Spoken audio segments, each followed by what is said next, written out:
ज्योत्स्ना देवधर यांच्या फिलर या कथासंग्रहातून माणसांचं वेड नावाची कथा. बाई, काय ग? मी शेवंतीकडे न पाहताच विचारलं.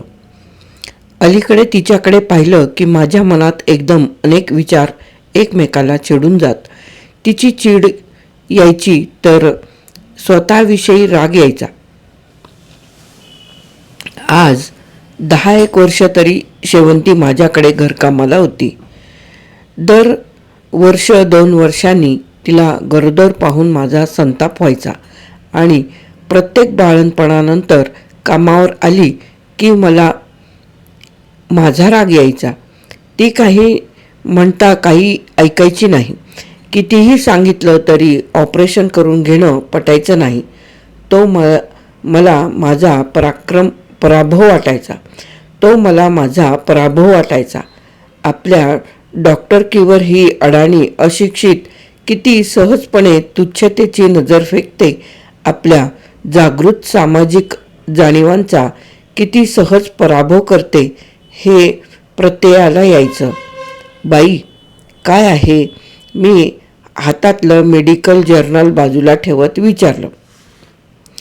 मी महिनाभर कामाला यायची नाही, ते दिसतंच आहे. तिच्या उभार पोटाकडे रागानं पाहत मी म्हणाले, हे बघ शेवंता, बदलीची बाई देऊन जा. तिला घेऊन ये. पाहू दे मला. काय काय काम करायचं ते तुझ्यासमोर ठरवून जाऊ दे. मागच्या वेळी तुझ्या त्या बदलीच्या बाईनं भारी त्रास दिला. एक वेळची बाई तर चोरटी होती आणि हे बघ घाणेरडी वेळी अवेळी येणारी बाई नको. तुझं काय हे नित्याचंच झालंय.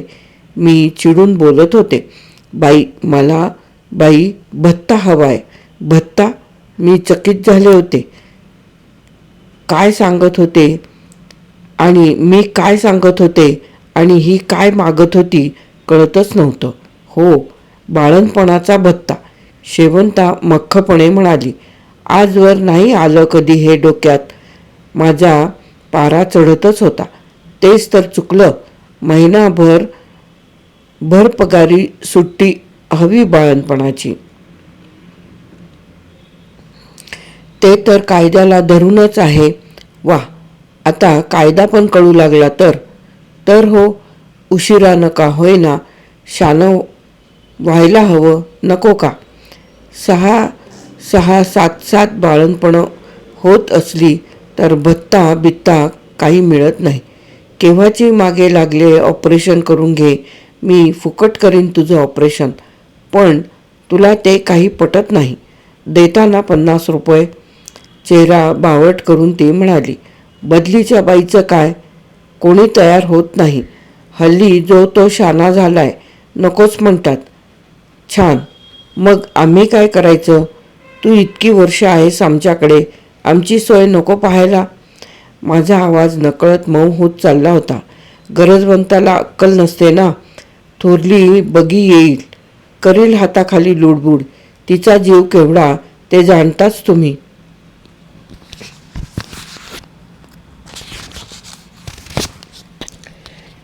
शेवंताची बगी माझ्या डोळ्यांसमोर उभी राहिली. डोक्यावर भुऱ्या केसांचं शिपतर, घारे डोळे, नाक पुढून उचललेलं, गालाला खळ्या, रंग सावळा, अंगावर लोंबणारा लांब झगा, त्यातून कमळं उमलावं अशा बांधेसूत पोटऱ्या आणि निमुळती सुरेख पावलं. तिच्याकडे पाहून मला नेहमी वाटायचं या सुंदर रेखीव पावलांवर दुसऱ्या कोणाचं धड चिकटून ठेवलंय. तिच्या नाकाडोळ्यात, चेहरेपट्टीत अजिबात नसलेला नाजूकपणा तिच्या पायात होता. बगी नंतरची पलटण. उतरत्या भाजणीनं बरण्या मांडाव्या तशी तिची मुलं कसली लेंडार असते. प्रत्येक मूल निराळं दिसणारं, निराळ्या मुशीतून काढल्यासारखं. कोणी गोरपान तर एखादं काळढुस्स, एखादं अंगपिंडानं मजबूत तर एखादं पाप्याचं पितर जसं. आईचं देखणं रूप घेऊन आलेली मुक्ता शेवंताचा जीव का प्राण. तिच्या अंगावर चांगला कपडा असायचा, तिला चांगला घास मिळायचा. हे असं का? एका आईबापाच्या पोटी जन्माला येणारी मुलं ही अशी अगदी वेगळी कशी? एवढ्या बाळणपणानंतर शेवंता थकत कंटाळत कशी नाही? तिला अजिबात न शोभणाऱ्या नवऱ्याबरोबर ती संसार तरी कशी करते? त्याच्यापासून मुलं होऊ तरी कशी देते? स्वतः नाही तर त्याचं ऑपरेशन करायला भाग का पाडत नाही? शेवंताबद्दल वाईट वाईट कानावर येतं ते खरं का? पण गंगाराम तर बायकोला कधी मारहाण करत नाही. सणासुदीला दोघं पाया पडायला येतात तर किती गोडीनं, किती प्रेमानं वागतात एकमेकांशी. गंगारामबद्दल बोलताना शेवंतीच्या तोंडात साखर घोळत असते. माझ्या मनात शेवंतीच्या बाबतीत हजार प्रश्न उभे राहत असले तरी तिच्या मनात स्वतःविषयी, स्वतःच्या भविष्याविषयी, मुलांच्या संबंधी एकही प्रश्न नव्हता. बाई, मग देताना 50 रुपये? 50? जी, 1 महिन्याचा पगार. बाळणपण आलं नव्हं का? छान. मलाच सांगते वर बाळणपण आलं नव्हं का? इतक्या ठिकाणी कामं करतेस, सगळ्यांकडून असा भत्ता घेतलास की सगळी कटकट माझ्याच डोक्याशी. मी चिडून म्हणाले.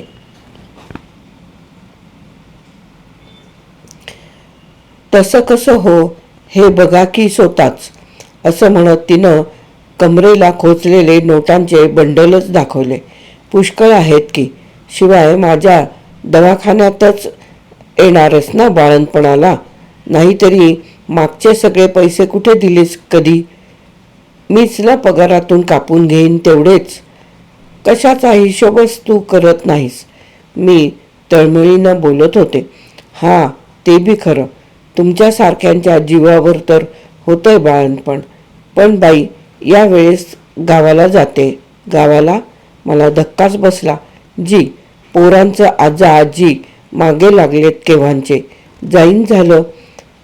आता काय बोलणार यावर? मुकाट्यानं 50 रुपये शेवंताला दिले. परत लवकरच कामाला येण्याचं बजावलं. तिला सोडून चालणार नव्हतं. बाई स्वच्छ राहायची, काम अगदी छान करायची, शिवाय चोरीमारी नाही, जास्त कमी कामाची तक्रार नाही. पै पाहुणे तर शेवंताच्या कामावर खुश होऊन म्हणायचे, तुमचं नशीब म्हणून इतकी चांगली विश्वासू स्वच्छ काम करणारी बाई मिळाली. अनेक बड्यांच्या घरात कामं केल्यानं शेवंताच्या कामाला सुबकपणा होता, शिस्त होती, वागण्या बोलण्यात अदब होता. मुख्य म्हणजे इस्त्री, oven, toaster, geyser, fridge, lighter या सगळ्या गोष्टी ती अगदी सराईतपणे वापरायची. अशा मोलकरणीला सोडणं शक्यच नव्हतं. जाते जी. माझ्या पाया पडत शेवंता म्हणाली. हे बघ, यावेळेस तरी ऑपरेशन करून टाक. ते कसं जमायचं हो? सुईण घरीच करणार बाळणपण. मला वेड्यात काढलं तिनं. अगं, पण काय हा दरवेळा त्रास? त्या कळा, ते पोर सांभाळणं. तसा काही त्रास नाही म्हणा. 2-4 कळात मोकळी होते. तुम्हाला तर ठाऊक आहेच. शिवाय पोर मस्त पितं की वर्षभर. शेवंताचा हिशोबच निराळा होता.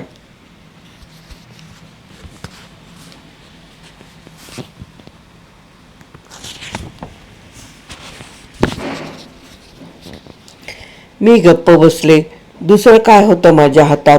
पाठमोऱ्या शेवंताकडे पाहून माझ्या मनात आलं, काय सुरेख बांधा आहे हिचा. दिसायला तरी कशी नीटस, तरतरीत. हसते तर पाहत राहावं वाटतं. ओठांच्या दोन्ही सांध्यांवर अशी काही गोड खळी पडायची की नजर खिळून राहायची. काळ्याभोर केसांचा हा एवढा मोठा अंबाडा, उंच मान, पाणीदार डोळे. हात मात्र भांडी घासून पाण्यात राहून ओबडधोबड झालेले, खडबडीत झालेले होते. बाळणपणाच्या वेळी मी शेवंताच्या उघड्या बांधेसूद मांड्या, बागदार पोटऱ्या डोळ्याभर पाहिल्या होत्या. तिच्याबद्दल काय काय काय ऐकू येतं ते खोटं नसणार.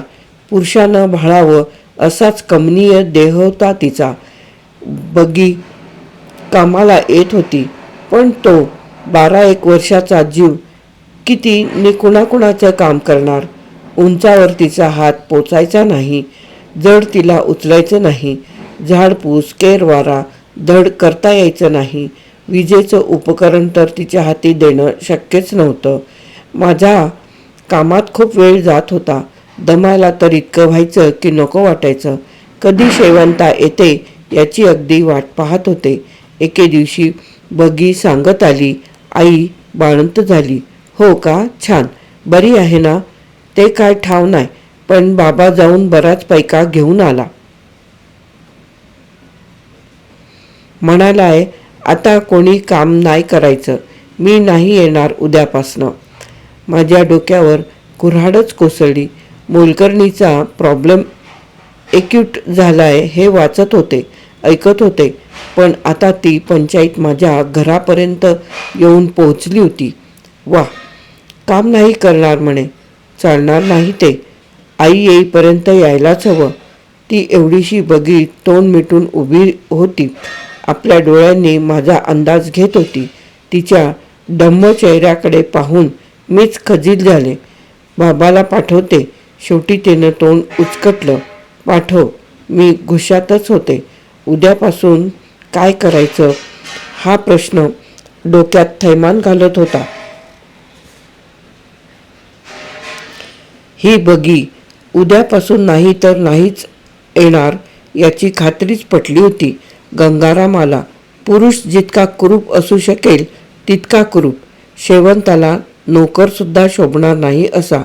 स्थूल बेरक्या डोळ्यांचा, ओबडधोबड हातापायांचा, तंबाखूनं किडलेल्या दातांचा, उंचापुरा बलदंड राक्षसासारखा, आवाज अगदी किंजरा, त्या आकृतीला न शोभणारा नेहरू शर्ट पायजामा घातलेला, पायात जाडजूड कोल्हापुरी चपला, म्युन्सिपाल्टीत झाडू कचरावाल्याचा मुकादम. गंगारामाला मुजरा केल्यासारखा खानदानी नमस्कार करून समोर अदबीनं उभा राहिला. आपले लांबलचक हातपाय आवरून, चेहरा बापुडवाना करून जसा अपराधी म्हणून पकडून आणलाय. माझा इगो उगाचच सुखावला आणि वाटलं याला नक्कीच पटवता येईल. बगीला पाठवायला तयार होईल हा. काय गंगाराम, शेवंता बाळंतीण झाली म्हणे. काय झालं? बस बस खाली बस. कुणाला ठाव? म्हणजे कुणाला ठाव जी? ते आपले कोपऱ्यावर राहणारे शेठ. ते काय, त्यांचं नाव बरंचसं आहे काहीतरी. ते बरं, त्यांचं काय? ते म्हणाले शेवंता सुटली, मुंबईहून आले, निरोप दिला. गंगाराम भेटायला ये. गेलो जी. जायलाच नवं का? मुंबईचा काय संबंध? शेवंता गावी गेली ना तुझ्या? वेडी का खुळी? हे असंच असतं अडाणी माणसांचं. गंगारामचे डावपेच कळत होते पण सुटत नव्हते. माझ्या सगळ्या शहाणपणाला, शिक्षणाला तो असा वाऱ्यावर उधळून देत होता. वेडी का खुळी मलाच म्हणत होता जणू. जाऊजी. नाही नाही, बगी म्हणाली उद्यापासून येणार नाही कामाला. वयजी, मीच नको म्हणालो. पोर ती केवढी, काम ते केवढे.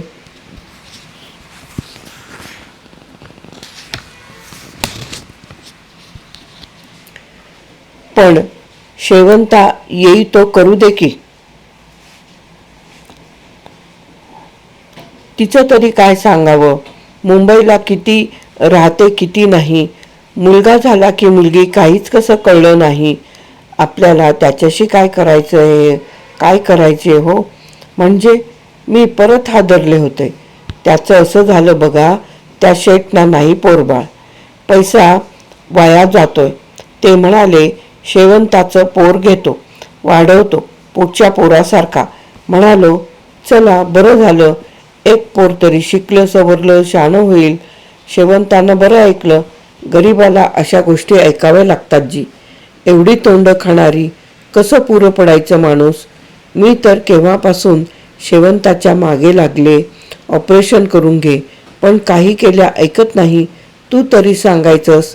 छा छा, मी कुठला सांगतोय आणि ती ऐकती होय. मग तूच करून घे ऑपरेशन. या दिवसात 3 मुलांपेक्षा जास्त मुलं नसावी हां, ते सगळेच म्हणतात खरं, पण त्रास नाही होत अजिबात. हां, ते बी लोक बोलतात खरं. मग कुठे अडलंय? म्हणजे त्याचं असं आहे बघा, देवाच्यानं बोलायचं तर मी शेवंताला कापी करू देत नाही, ती मला करू देत नाही. ते का नवल करीत मी विचारलं, बाई तो हिशोब आमच्या गावड्या लोकांचा तुम्हाला नाही करणार. सांग तरी आता शेवंता कशी आहे तुम्ही पाहताच. हो, पाहते आहेच. मग मग काय वहिनीसाहेब, अशा देखण्या नारीला पळून जायला वेळ लागतो का? अशा दरवर्षी गरवारपण बाळणपण या चक्रात बांधून ठेवली की कुठे जाते आणि कशी जाते बाई माणूस सांगा मला. गंगाराम हिशोब चांगलाच लक्षात आला होता. गंगारामचा हिशोब चांगलाच लक्षात आला होता. विचारायला नको होतं, पण मी विचारलंच. ते झालं, पण तुला ऑपरेशन करून घ्यायला शेवंता का नको म्हणते? बाईचं चरित्र ते. काही हिशोब मांडता येतो का? लई प्रेम आहे तिचं माझ्यावर. किन्नऱ्या आवाजात लाजतच गंगाराम बोलला. चल ग बगे, चल, उशीर झाला. बाईच्या पाया पड. बगी आणि गंगाराम निघून गेले. आता बगी येणार नव्हती आणि शेवंता पण नव्हतीच येणार. पोटच्या पोराला श्रीमंताला विकून भरपूर पैसे मिळवले होते तिने. शेवंताबद्दल माझ्या मनात उभ्या राहिलेल्या प्रश्नांना उत्तर मिळालं होतं, पण ते गणिताच्या आकड्यात. शेवंताची सगळी मुलं निरनिराळ्या रंगारूपाची का, हा माझा प्रश्न किती भाबडा होता. ती दोघं ऑपरेशन का करून घेत नाहीत यासाठी किती मूर्खपणानं मी डोकं शिणवलं होतं. प्रत्येकाचा पोटाचा प्रश्नही निराळा असतो आणि त्याचे उत्तर शोधण्याचे मार्गही निराळे असतात. प्रत्येकाच्या शरीराची भूक निरनिराळ्या आकाराच्या मापटात मोजलेली असते. शेवंता आली तशीच ताजी तवानी सुरेख विश्रांतीमुळे अधिकच झळाळलेली. नेहमीप्रमाणे शेवंता कामाला लागल्याने मी चकित झाले. म्हणाली, 4 घरी 4 माणसात वावरल्याशिवाय चैन नाही पडत बघा. माझे धनी म्हणतातच, तुला माणसांचं लई वेड. ज्योत्स्ना देवधर यांची माणसांचं वेड नावाची कथा येथे समाप्त. फिलर, ज्योत्स्ना देवधर.